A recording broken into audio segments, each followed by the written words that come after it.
boy Freelancer here. So today I want to talk about one of my favorite new school producers. I say new school, but producers over the past 15 years or so, and that's Clams Casino. I want to go over why I love Clams Casino, my history with Clams Casino, roughly what I think of his catalog up until now, and why I think he's one of the most important and interesting producers over the past 15 years. So first of all, I got into him like with most people through Live Love ASAP by A$AP Rocky, right? I heard bass and I was like, well, this is great, yeah. And at the time, and I think I got into that project through The Needle Drop. I think he did a review of Live Love ASAP, and I was like, oh, you know, this sounds pretty cool. This is around 2014-ish, 13, 14, around that time, because before then, the only song I heard from like A$AP Rocky was the Skrillex track, and I didn't really like it. So when I heard that song, I was like, when I watched the review, I was like, okay, so I checked out Live Love ASAP, the album, and then I heard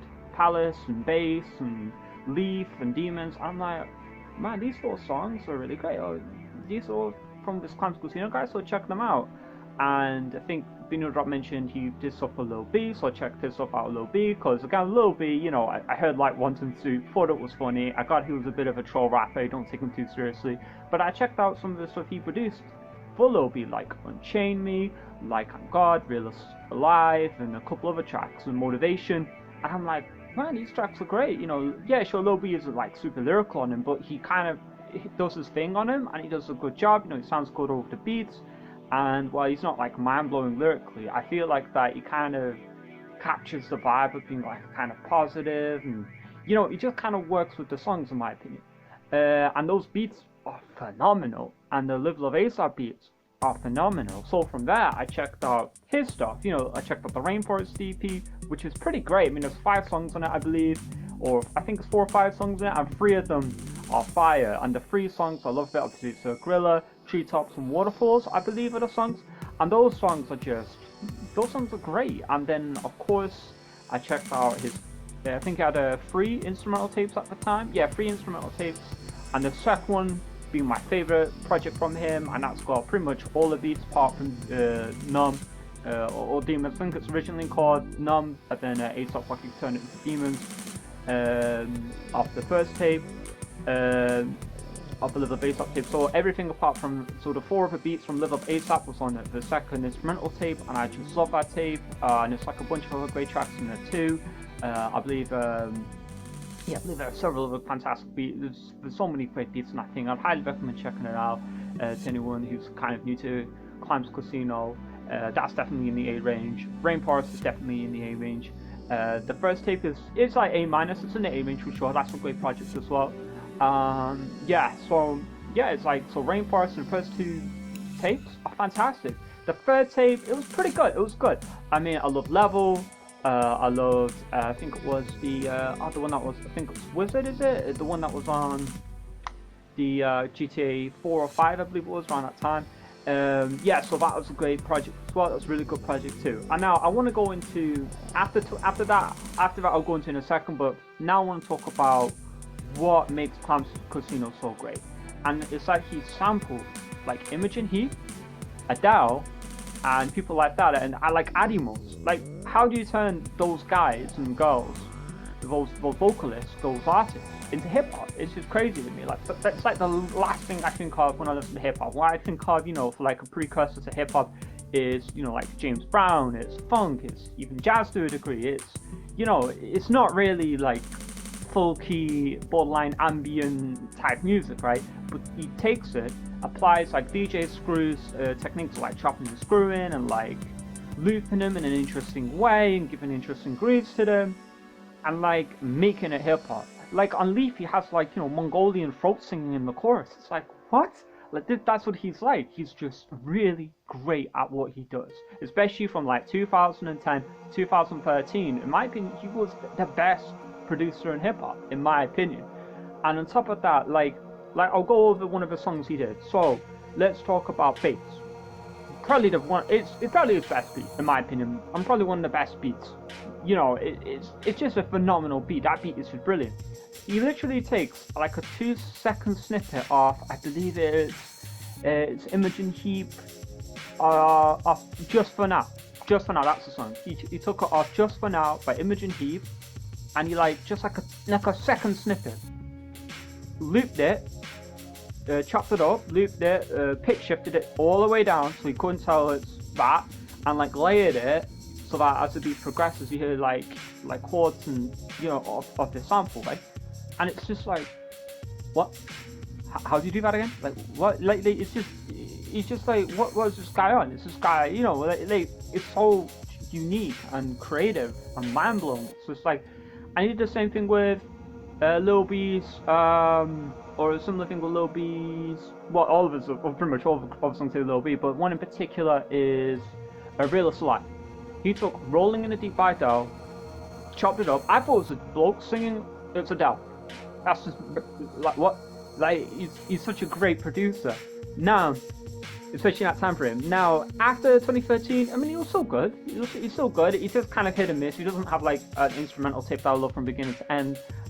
Yeah, so with regards to Clams Casino, after around 2014, he started to fall off a little bit, in my opinion. He was still good though, and he's still been good. Like he still has like 2 or 3, maybe even more than that, good songs for beat tape and album. Apart from his debut album, I found that kind of disappointing in my opinion.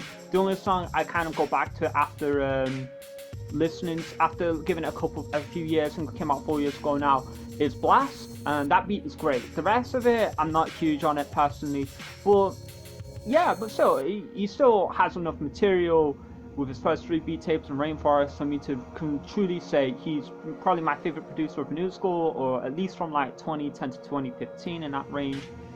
And on top of that, on the 4th beat tape, I felt like that was pretty good. Like it had Say Your Prayers, Summertime, yeah, and a couple of other like good tracks for sure. Moonship Radio had, I think it had Runes, Healing. Yeah, and that was, that was cool. It was cool. So the 32 levels and the Moonship Radio were, they were cool. They weren't like, I'm not saying they were like whack, like he pretending to like some, I don't know, like Justice League or someone who I don't care for at all, producer. But I will say the 4th beat tape was a slight improvement, and I think another thing as well is that it stopped working with like interesting rappers. I mean, Vince Staples, he's okay, but I don't really care for him too much. I don't really like his vocals that much. Whereas with a guy like, even like Lil B, I felt like his whole trolling style and not giving a shit about what you think attitude is just so creative and interesting. Like angle of hip hop, it's almost like it's like taking trolling and applying it to hip hop. It's almost like punk rap, right? It's almost like like Sex Pistols. They came with like, I don't care if you think we suck musically or whatever, we're gonna do our own thing and we're gonna say it, and we're gonna Lil B was like that, but instead of being angry, he's kind of like positive. So it's kind of like happy punk in a weird way.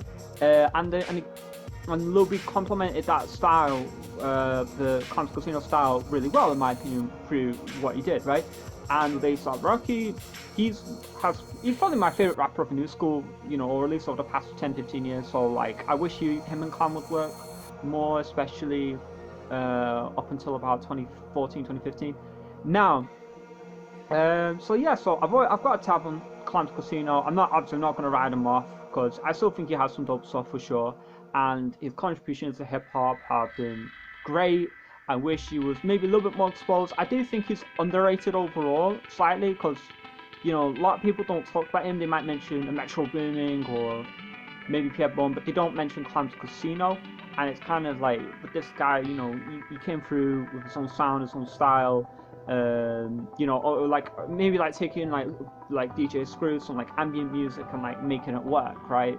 Or like some like random vocally driven like Adamos and folk music and stuff like that, and like making it hip hop, which is his genius. You just don't get that from everyone. And so I'm a huge fan of Clams Casino. And if you don't know where to start with him, because if you're not too familiar with his work or his music, I highly recommend checking out pretty much Level of A$AP, the 5 beats he did for that, the first 2 beat tapes, and Rainforest. I'm going to tell you 10 beats to check out.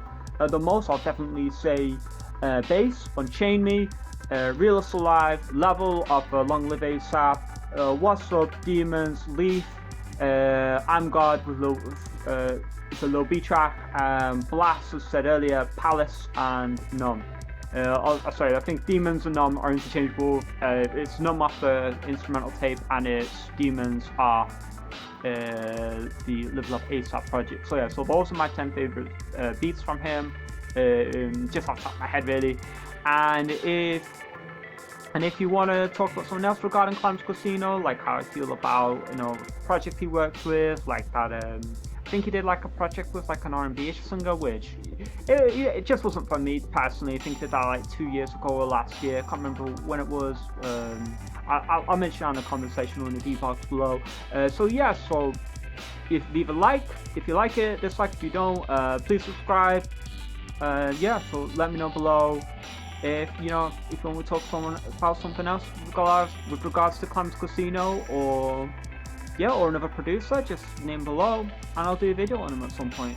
Next week I'm thinking of doing I was thinking of doing someone obviously with a larger catalogue, maybe like Dr. Dre or Primo, RZA, Timbaland.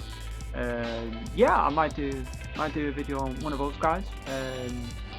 Yeah, in fact I might do it on RZA. Might do on RZA because of the video I'm going to do tomorrow, which is I pretty much ruined it now. It's the 25th anniversary of a classic album last weekend, so I thought I'd do a review of it tomorrow. So yeah, so keep staying tuned for that. Yeah, see you in a bit.